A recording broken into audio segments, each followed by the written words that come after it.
What's the definition of British Romantic poetry? Where does Romanticism get its meaning? In this video, I'm going to give you a concise and very specific definition of the movement in British literature referred to as Romantic poetry.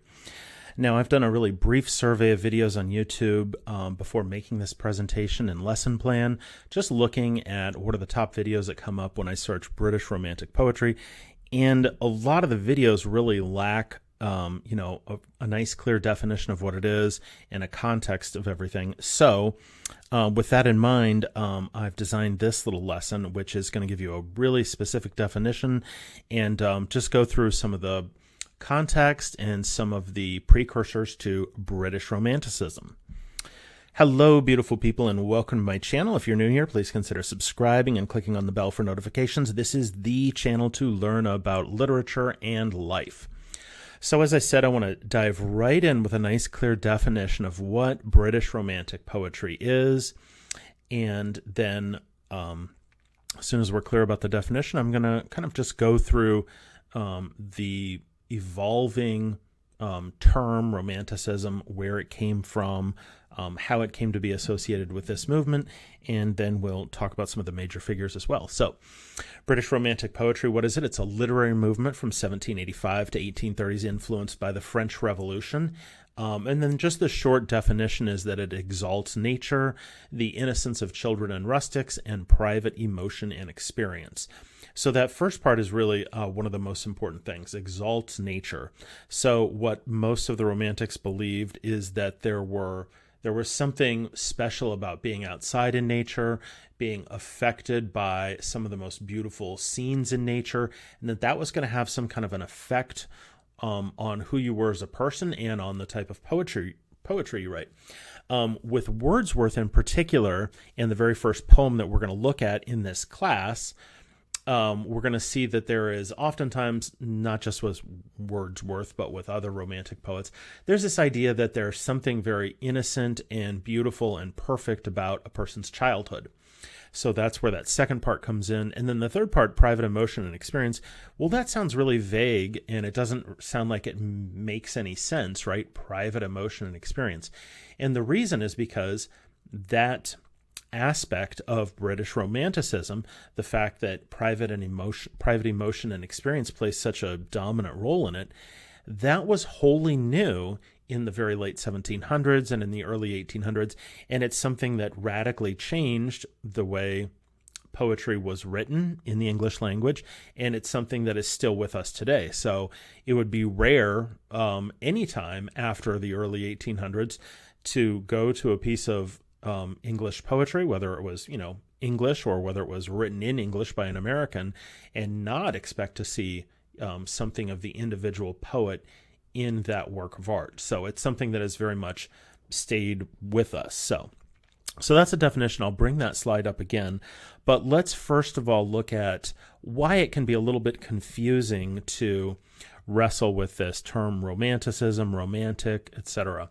And so I'm just going to give you just a little development of where the term comes from, why it's applied to this movement in, well, not just in literature, but this movement in art, literature, and music in the late 1700s and early 1800s in Europe. So first of all, so that word romantic, where does that come from? What does that mean? So originally it just means having to do with a romance language. So French, Italian, Spanish, etc. Not that those languages are romantic because Europe is cool and wonderful to go to. That's not where the word romantic comes from. Those are romance languages because they are derived from the Latin spoken in the Roman Empire. So that's the first etymological meaning of romantic, and it's kind of important to keep that in mind. Now, kind of following close on that, the first use of romance was from medieval stories, so Arthurian legends, and a romance came to be thought of as any kind of sort of short story from the Middle Ages. Maybe it's from France, maybe it's from England, but any kind of short story that has to do with knights, romance, rescuing a damsel, some sort of quest. So that's something that we can all understand. So again, that's from the Middle Ages, and those things were called romances. So that's the first application of that term in the sense that we think of it. And just to link it to that first definition, why romances? Because maybe they were in French. So French is a Romance language. These Arthurian legends, that's where we get the connection. So that's where romance, in the sense of like a romance story, that's where it originally comes from, medieval in origin. Okay, great. Now take that, and now we're going to go forward from the Middle Ages up into the 18th century to the 1700s.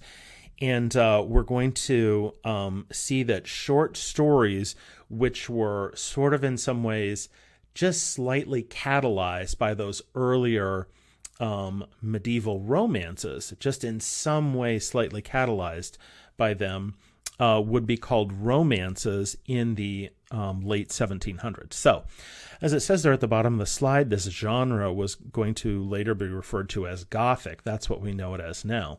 So let me just give you a quick explanation of this, and it'll make perfect sense. So the very first Gothic novel comes from 1764. The author there is Horace Walpole. The novel was called The Castle of Otranto.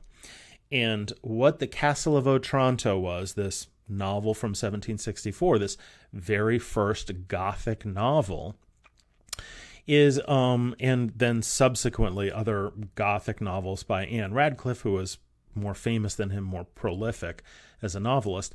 But what Gothic novels had in common in this time period, and what the attributes of them were, first of all, they were probably set in Italy. So these are both English writers, Walpole and Radcliffe. They're English writers, but they're setting their stories in Italy.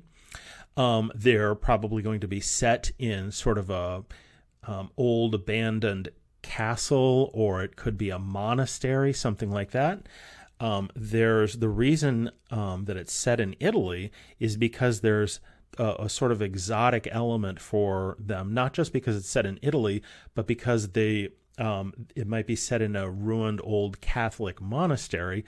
Catholicism was outlawed for, many centuries in England, starting way back in the 1530s when King Henry VIII dissolved the monasteries and changed the religion of England from Catholicism to Protestantism. So during the couple of hundred years after that, Catholicism was often seen by various kings and queens of England and high government officials. Catholicism was often viewed with suspicion and, again, often outright outlawed, depending on, who the monarch was. All kinds of suspicions, that if you were Catholic and you were English, you were going to bring in some priest, or you were going to, start some sort of seditious plot in order to overthrow the government. So these stories by The Castle of Otranto by Walpole, and then Anne Radcliffe's many Gothic novels from the 1790s. Maybe they were set in Italy. Maybe they were set in this dark, scary old castle. There were supernatural elements to them. In Henry Walpole's first novel there, The Castle of Otranto, there are supernatural elements, and you just kind of have to deal with it right in the beginning. So, like, toward the beginning of his story, one of the people that you think is going to be like the protagonist of the novel, this important prince, just all of a sudden, out of nowhere, a huge, oversized, gigantic helmet drops out of the sky and crushes the prince at the beginning of Horace Walpole's story. And so there were these flights of really kind of weird, bizarre, supernatural things. Anyway, so then Anne Radcliffe in the 1790s published a bunch of Gothic novels. She called them romances, and people in general called them romances. And then also that genre came to be called Gothic.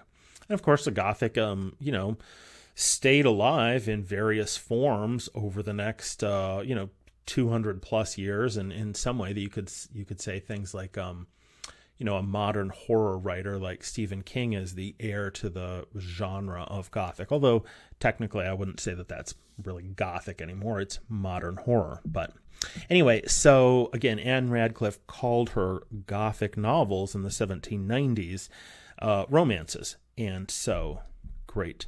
So just kind of to look at all of these different meanings that I've thrown out there. First of all, romance comes from, the Roman language. So that's the original meaning of romantic. Then secondly, because many of those are written in French, a French story, and then kind of by application an English story as well. Any kind of medieval story concerning knights, romance, a quest, etc. Those began to be called romances. Anne Radcliffe then, now we're going from the Middle Ages up until the late 1790s, people referred to her, and by the way, Anne Radcliffe was probably the most well-known writer, the most popular writer in England in the 1790s. So her Gothic novels were hugely successful and widely read, and people love them. And they are, captivating because they're like kind of slightly ghost stories, but romances. And so they're very captivating novels. So then finally we get to Romanticism, a literary and artistic movement in Europe from the late 1700s to the mid-1800s. So Romanticism overall is very broad, very large movement, and we'll talk just for a smidge about Romanticism in painting and in music just for a moment to kind of bring that in, because we don't want to forget that Romanticism incorporates more than just literature and more than just English literature. So again, that's the same definition which I put up on the first slide just to review it.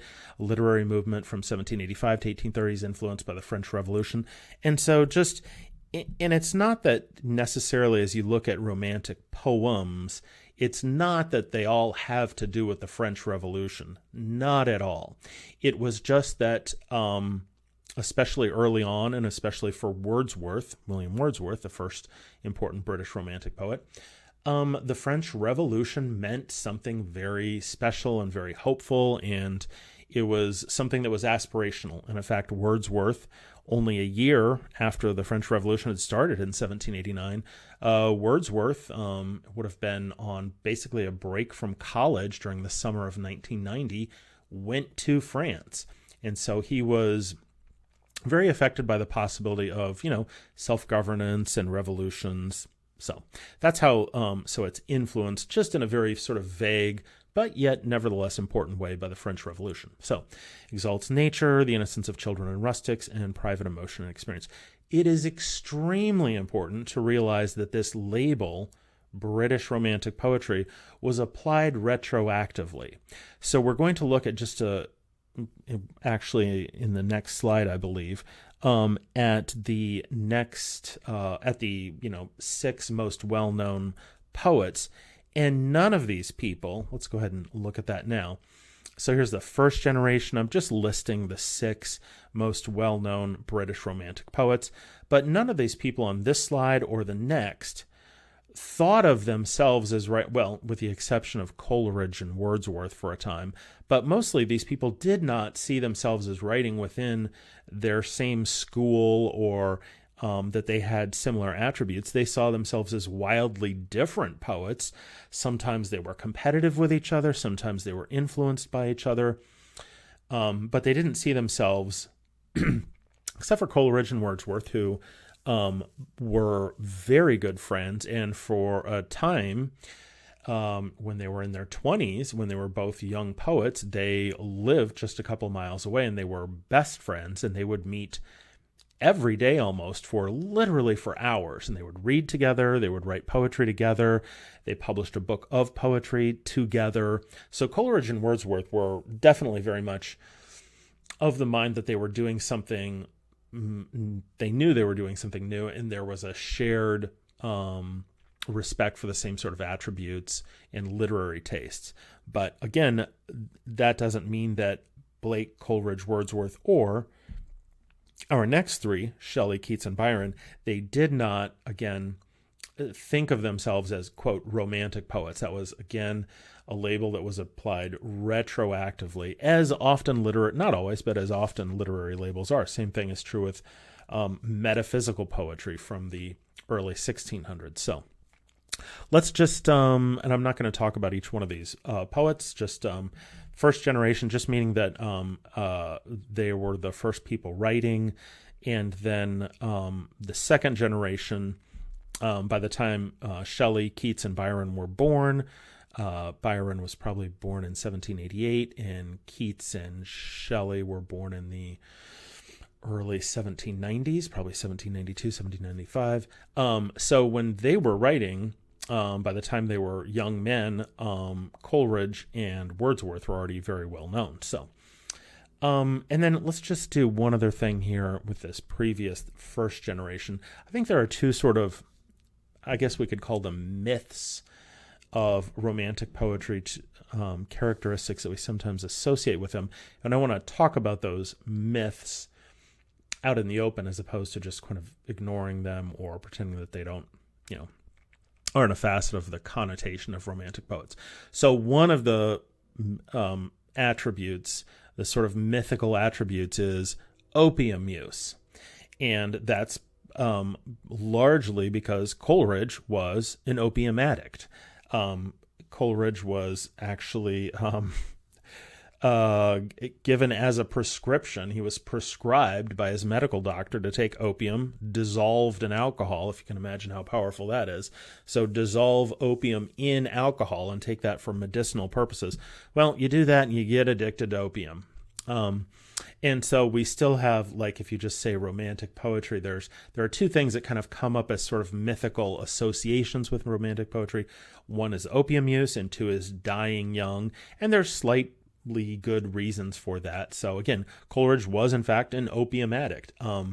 Doesn't mean like it's the best thing about, or it doesn't mean that it's something that, it did affect his poetry, definitely.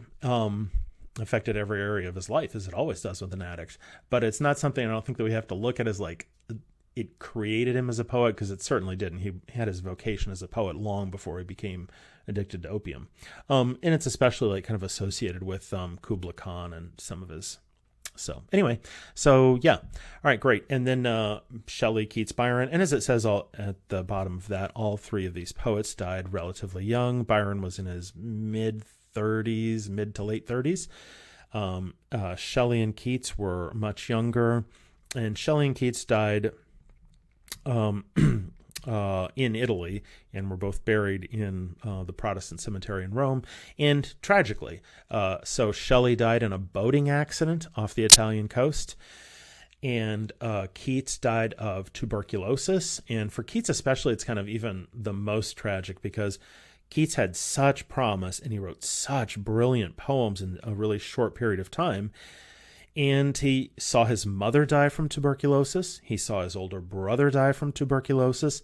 And just, everyone has heard what tuberculosis is. We kind of forget how huge it was in the 19th century. Tuberculosis is just a respiratory disease, and we cure it. We get shots of penicillin, and so people generally don't die from tuberculosis anymore.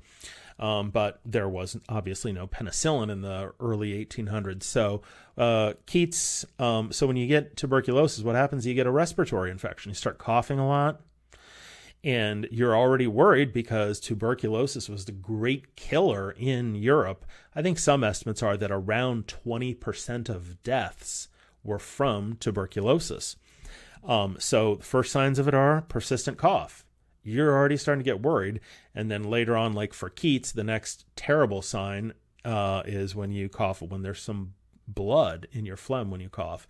And for Keats, when he saw that, he knew, hey, I'm going to be dead sometime, maybe a year and a half, but it's not going to last long. So anyway, those two sort of mythical attributes of, Romantic poetry, the use of opium, and then dying young, there's some kind of truth to them. Okay, great. So let's talk a little bit about the precursors to Romantic poetry. So we already talked about the Gothic novel. So again, that was, just to remind you, that was this incredibly popular novel form in the 1790s. Anne Radcliffe was the undisputed author, the most popular author period in England at that time, and the most popular Gothic novelist. So again, and those attributes are just that it might be set. A lot of hers were set in Italy, as was Horace Walpole's Castle of Otranto. But then you could also set them in sort of wild places in general in the English countryside.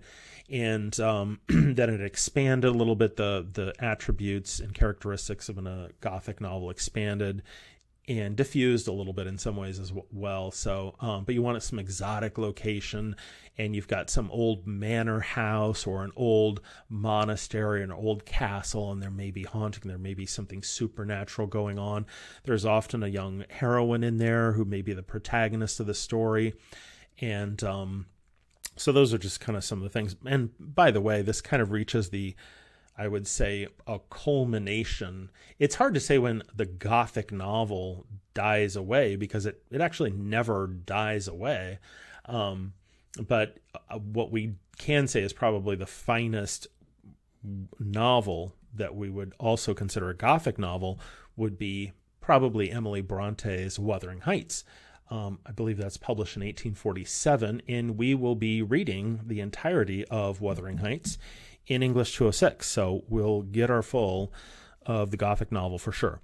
Let's look at that third point there, reaction against neoclassicism. So just really super briefly here, neoclassicism is this movement in the mid-1700s, and so for literature, we might look at the kind of stuffy neoclassical poetry of, for example, Alexander Pope or Dryden, and if we look back at some of that poetry from the mid-1700s, in this time period of neoclassicism, we can find that it doesn't have all of that private emotion and sort of ecstasy that Romantic poets were consciously looking for and trying to put in their poems.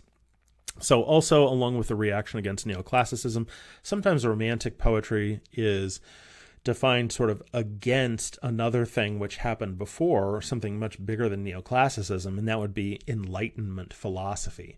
So if we think about maybe two of the most important movements in European intellectual history, in first the 1600s and then the 1700s. In the 1600s, we have in Europe overall the scientific revolution.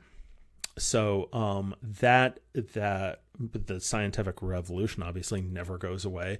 That begins in the 1600s. It really begins in 1543, but kind of reaches its apex in 1687.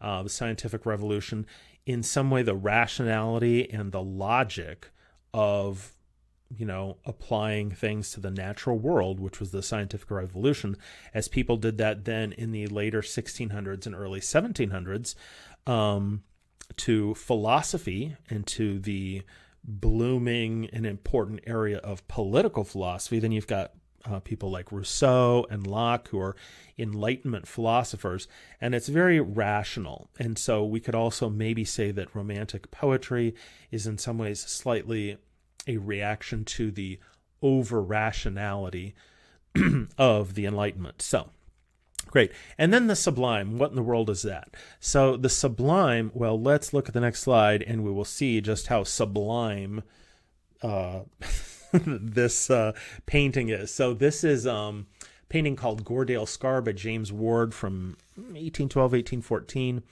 And this is a real place in England. It's just sort of a limestone ravine. This is a Romantic painting, a painting from the Romantic era. And this is, the reason we're looking at it is when we go back to the previous slide and I say precursors to Romantic poetry, the Sublime is an aesthetic concept. So what is it? I'm going to explain what the Sublime is by looking at this painting. The Sublime is an aesthetic concept. So the Sublime was this idea from the 1700s, and the idea with the Sublime is that it's kind of a confusing idea. It was most prominently articulated in 1757 in an essay by an Irish philosopher, Edmund Burke, really important work that he wrote called The Sublime and the Beautiful. So anyway, what's the Sublime? According to the theory of the Sublime from the 1700s, you would look at some work of nature. So again, this painting is depicting a real limestone ravine The painting is called Goredale Scar, so I think it's Goredale Ravine in England. And the idea was you were supposed to go to a place like this and just, you would be kind of captivated and impressed by it, the power of nature. It's so beautiful and it's so almost painful. It's awful, actually. Not awful in the sense that we use now. Now we think awful means, or it does mean to us, bad. But in the 1700s and early 1800s, awful meant it was a synonym with awesome. So we could look at that and we could say, oh, that painting is awesome. It's also awful. They're literally synonyms. And we're supposed to be able to go out into nature and look at some amazing, ravine and cliffs. And actually, even if you look at it and you think about scientifically, like why that happened, it was probably eroded by glaciers over, thousands of years. It really is awesome. But you go into some place, or maybe go to the Swiss Alps or wherever it might be, and you're just impressed by the beauty and the wildness and the chaos of nature. And so that's what the sublime is. It's this feeling that one gets by interacting. And if this all sounds a little bit vague, this idea of the sublime, it's because it is. Even when you look at the most clearly articulated concept and writing about this, the sublime, by, like I said, this guy Edmund Burke, even if you read through it, it's really, really vague. And it's this idea that emotions should be very important. And there's all kinds of weird philosophical sort of subtopics within the sublime, that something kind of bad can happen to you, actually, and that in retrospect you can look back and find that it's good. And this is connected a little bit with what they also referred to as sensibility. Now, when we use the word sensibility, if I say, oh, that's a very sensible person, we might think, well, they're a tax accountant. A tax accountant is certainly probably a, buttoned up, sensible person. But sensibility for the 1700s and early 1800s meant somebody who's capable of great feeling. Sensibility was the capacity for great feeling, kind of associated with this experience of the sublime. So, speaking of important romantic painting, so let's look at this, which is from around the same time period. So this is also a romantic painting. So it's from 1818, called Wanderer Above the Sea of Fog. And I wanted to talk about this for just a second. It's probably one of the most famous romantic paintings. So if you look on Wikipedia, romanticism, I think this is what'll pop up in the textbooks that we used to use for the Norton Anthology of English Literature. This was the cover. This was on the cover, this painting. So why is this a romantic painting? And also, as I explain it, we'll see this nice link from this painting to what people were doing in a corresponding way in literature. So first of all, look at the painting, and obviously, similar to the sublime painting on the previous slide, we look at that and we're like, oh my God, look at how beautiful those mountains are, the fog, and it's just all so awe-inspiring and amazing. And, it is. It's beautiful. It's absolutely stunning, right? I think it's a mountain range.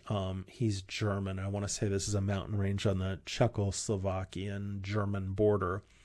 But anyway, so the mountains and the fog and the sort of grandeur of nature is awe-inspiring and amazing. And then secondly, what is just as important is the painting is depicting how this is affecting someone's consciousness. So the person standing there just looking over these things, oh, it's so wonderful. We're not seeing his face, but we're just we're experiencing him experiencing it, and then we're also experiencing it. But it's the idea that not only is nature beautiful, but nature is the catalyst within our soul for some rapturous, beautiful, sort of exciting change in our consciousness. So, great. So that's what the painting should evoke, and that's also really what many, not all, but many of the Romantic poets were trying to do, and sometimes. So, great. Just for a second, I also just want to mention classical music. And just give you a little task that you can do on your own. Sometimes I do this in class. We may do this in our next class, is to, so it's easy to just look up, who are the, quote unquote romantic composers. And you'll find that Beethoven, is the sort of bridge between classical and then romantic. And so, for example, his most famous symphony, Beethoven's Ninth, which was performed for the first time in 1824, Beethoven's Ninth Symphony is absolutely a work of romanticism in classical music. And what you could do if you wanted to is listen to a little bit of Bach. You can just bring it up on YouTube or Spotify or however you stream music. Just choose the most popular Bach, classical piece, listen to it for 3 or 4 minutes, and just notice how regulated. It's beautiful. So no doubt it's beautiful. It's not that one is better than the other, but Bach's Baroque music is going to be very regulated, and it's not going to be quite as, I guess, passionate as the word you might want to use when you think about Beethoven's Ninth. So, good. And Beethoven's Ninth is kind of a nice, so that's just a possibility. If you want to, just look. It's actually very easy to get, just sort of educate yourself about classical music and the role that it plays in the different, movements in, the broad movements in European art and literature. It's really easy. You just listen to a little bit of it, figure out that Bach is a Baroque, and you can listen to that and then compare it with a really, powerful thing like Beethoven's Ninth.